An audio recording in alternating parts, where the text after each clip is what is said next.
climate change. Ability of Fiji. The first one is sea flooding.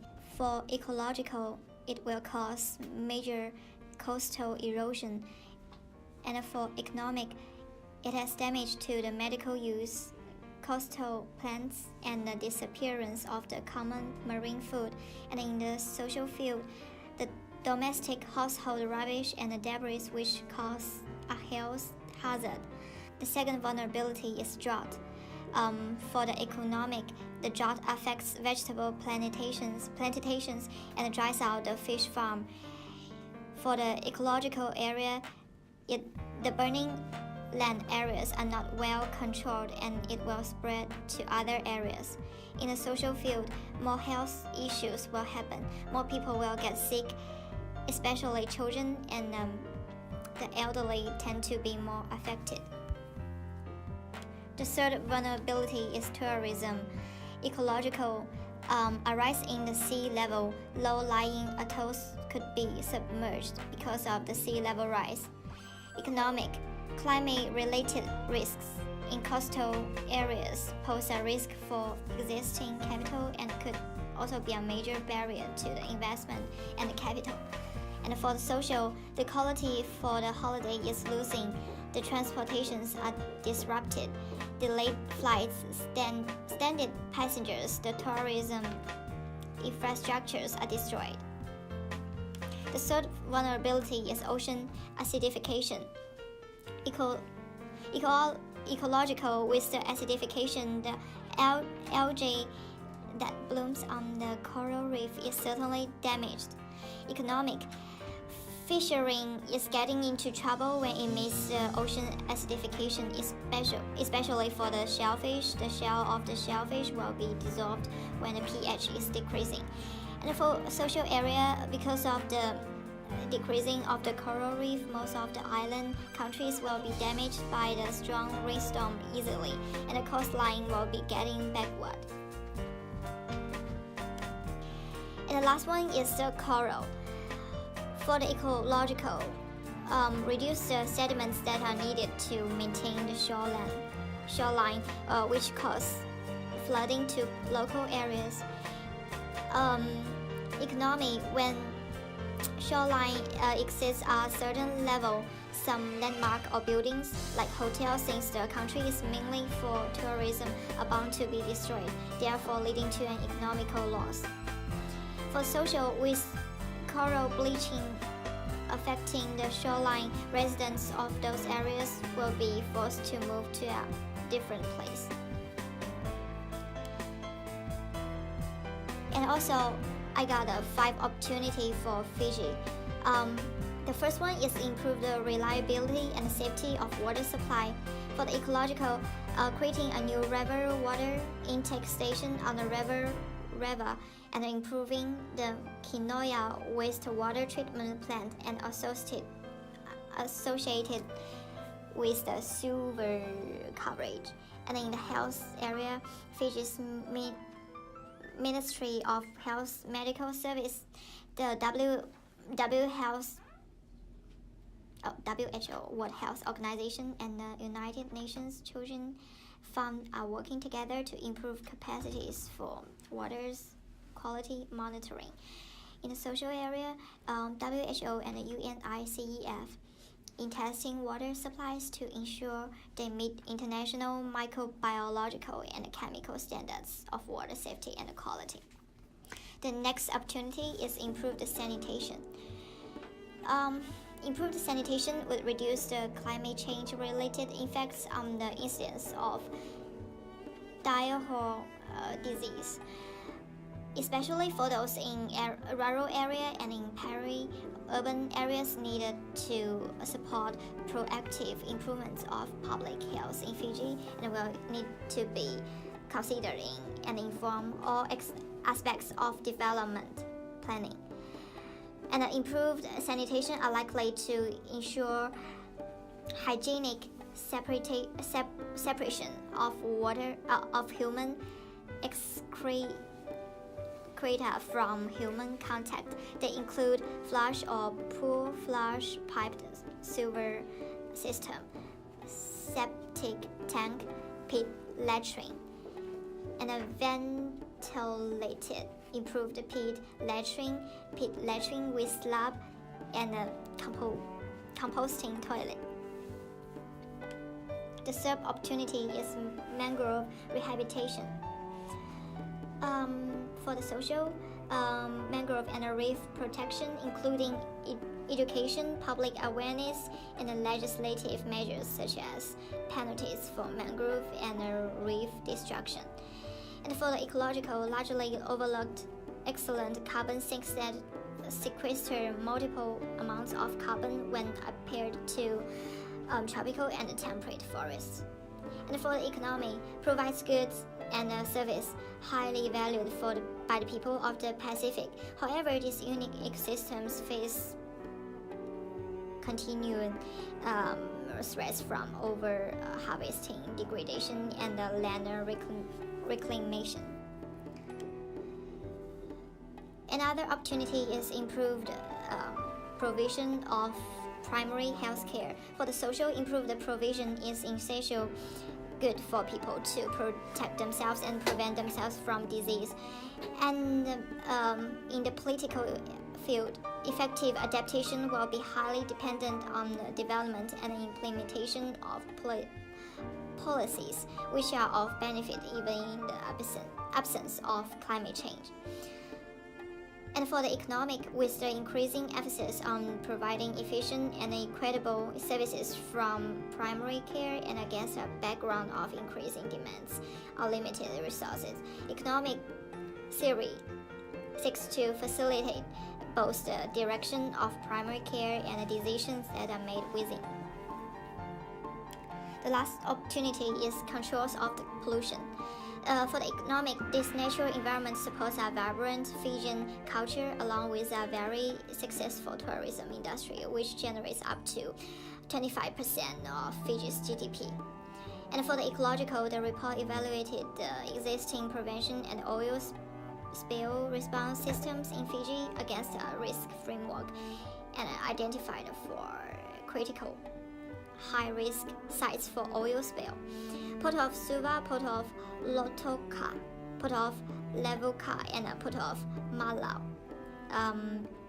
The last one, the social, is to protect people and the marine environment is a priority for Fiji, as 4 ports of the island nation receives oil spill response equipment and training to the value of NZD 85,000.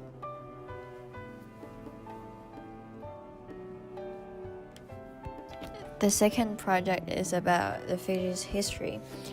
The first one is the carbon footprint, and the tourism is the biggest part of the carbon footprint in Fiji. And there are also several biggest roles. The first one is diving shops, boat tours, and water sports. Second one is hotels. Third one is vehicles. And the fourth one is main harbors. And the last one is airports. And we also have the least roles. For example, the fruit and vegetables growing in season tend to have a lower carbon footprint. And we also have the sugarcane companies. We also have the pie charts for the Fiji's greenhouse gas emission. The second part is the Fiji's economy. Before the Industrial Revolution and global imperialism, it is highly evolved, stratified society, interlocked and interdependent through trade, and farm and hunt for living like pig farm and crop. And after Industrial Revolution, the Fiji's economic development have a big change due to European settlement. Since Fiji was a big colony, there are a lot of Indians moved into Fiji. After being a colony, Fijians preferred to build up their own country by their own. They started to grow and export the crop. That is first step of modern economic. For now, they have big tourism and exporting crops. They still make a living by crop production. And for climate, it is Fiji has already destroyed land to plant the crops, and they do not definitely have huge influence for climate change. The history. The first one is the deforestation and the removal of dry forest occurred over 3,500 years ago when the first native began to inhabit the islands for Fiji. And from 1990 to 2000, it gained an average of 2,100 hectares of forest per year. From 2000 to 2005, the rate of forest change decreased by 1% to 0% per annum. In total, between 1990 and 2005, Fiji gained 2.2% of its forest cover. And we also have the fossil fuel burning. The first one is the liquefied petroleum gas. It is also called LPG, the idea of gas in portable containers. It was not until the 21st century that LPG as a motor fuel took off in Fiji, and worked with taxi drivers and convinced them that it was their interest to use a clean fuel. And also, it was not until 1964 when a company built a 160 tank that gas supply worries became a thing of the past. Effects on population and adaptation. The first one is 3 vulnerable population and why are they vulnerable. The first one is the people who live near the shoreline. The rising sea level will cause flood, therefore ruining their homes, and they will be forced to move inland. The second one is the fishermen. The ocean acidification impacting the coral reefs. The fish and the feeds on coral will be impacted. Fishes are going to migrate to different areas. Fishermen will lose income. The third one is the farmers in drought areas. The climate change is causing some inland to dry up, which will make farmers unable to farm. Economy would also go down as a whole because of food shortage. The second one is the adaptation. It is also equals to the solution. The first one is the shoreline population forcing to move away from their own house due to increased shorelines and building of hydropower plants. The second one is the fishermen. Since coral system is being impacted, the fish that feeds on coral will migrate to different area. Therefore, the fishermen that fishes around area where those fish were will no longer have fish. The last one is the farmers in drought areas, unable to farm due to drought, forcing to find different jobs. The last one is the trade-offs. We have 3 solutions. The first one is the hydropower plant. It is good for the environment. It can use the water to generate electricity and lower the cost of electricity for the consumers. But it also has to be built near water source. So residents living near the place where they had to build it to hydropower plant will be forced to move to a different area. The second solution is eliminating public transportation.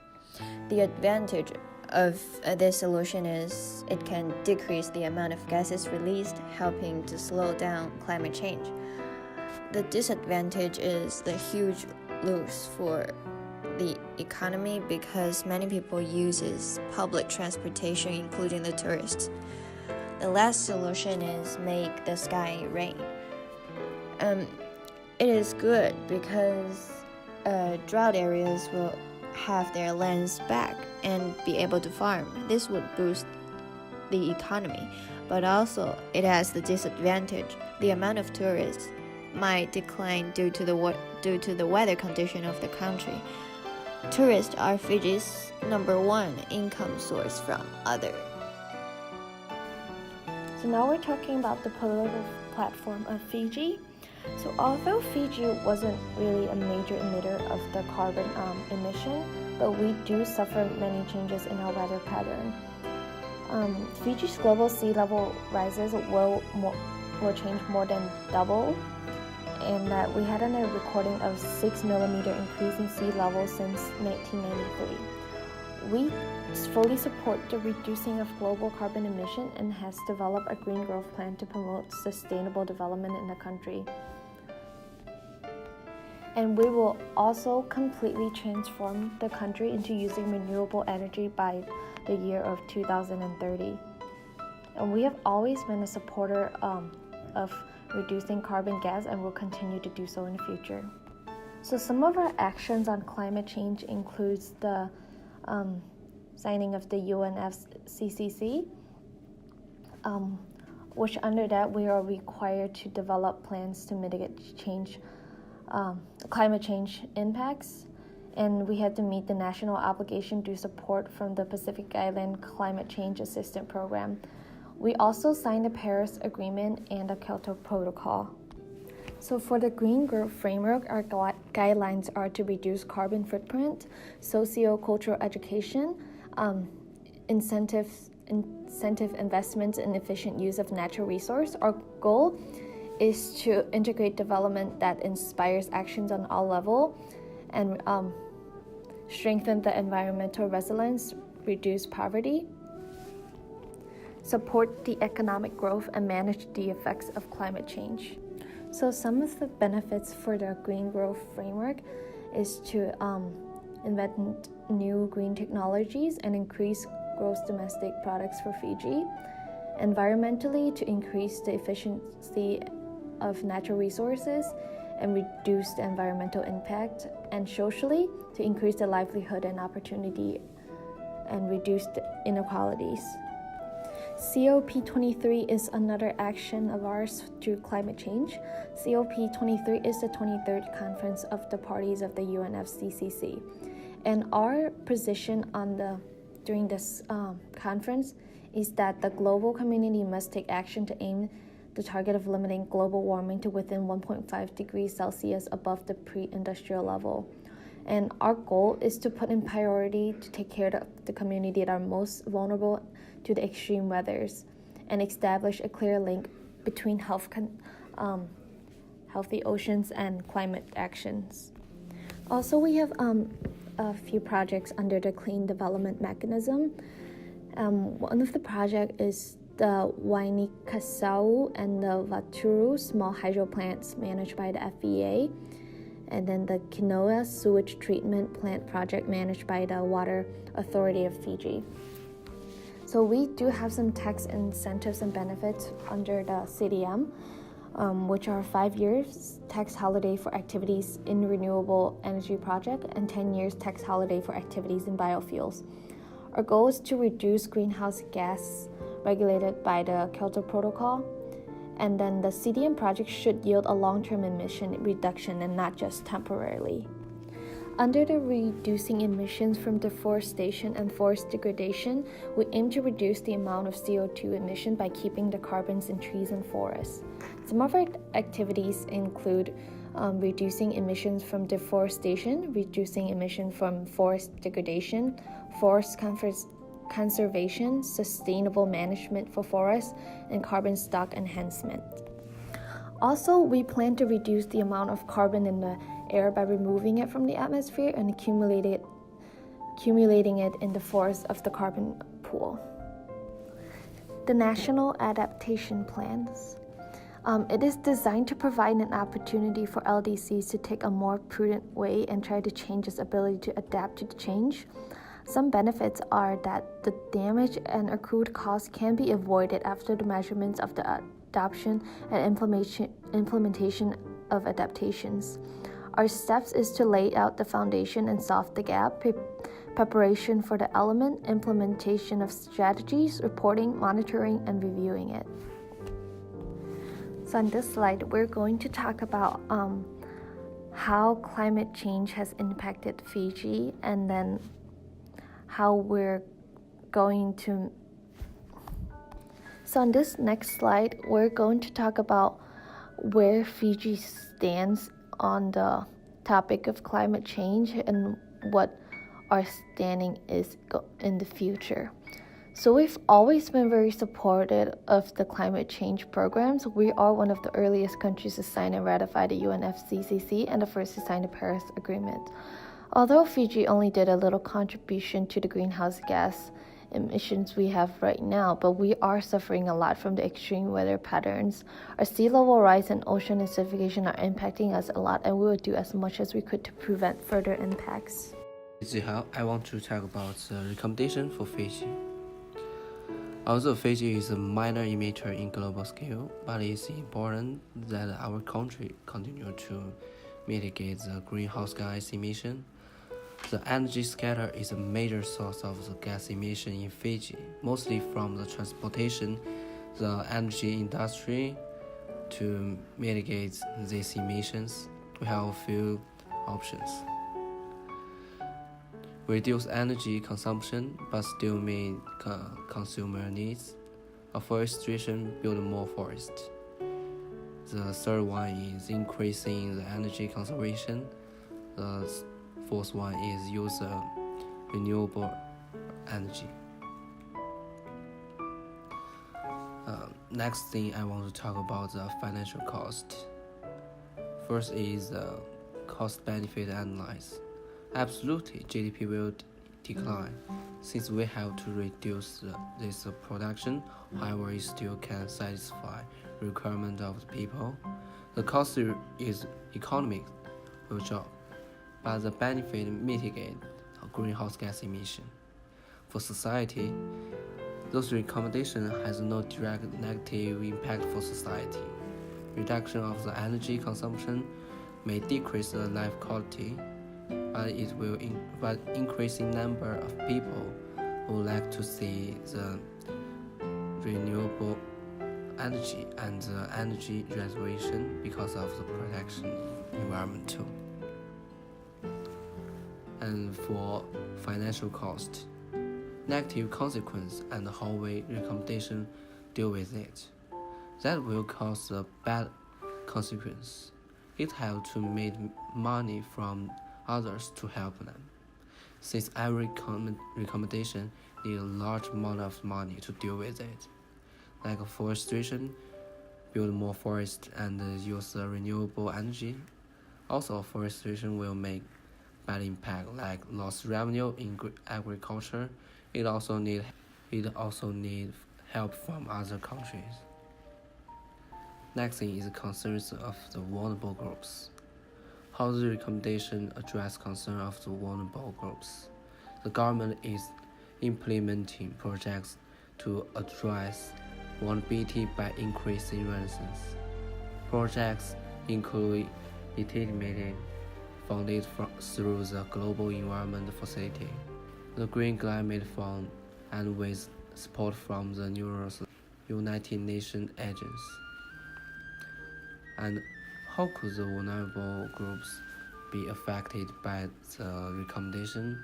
How would it help them? For afforestation, the reduction of the local creature because of the sudden change of the habitat. The non-native may invade the local animal or plants to make the situation worse. And the revenue losing from the agriculture. According to what I said, we have the conclusion for the recommendation. In conclusion, Fiji has been a small contributor to global gas emission, but has suffered severely from the impacts from it. Our goal is to cooperate with other countries around the world to deal greenhouse gas emission and slow down the rising of the temperature. We are currently working with other countries on the Kyoto Protocol and the Paris Agreement to try and reduce greenhouse gas globally. Energy is our number one the gas emission sector in Fiji. We also do our best to convert energy to renewable energy and start forestation, which could be used to keep carbon from going to the atmosphere. That's it. That's our final project. Thanks.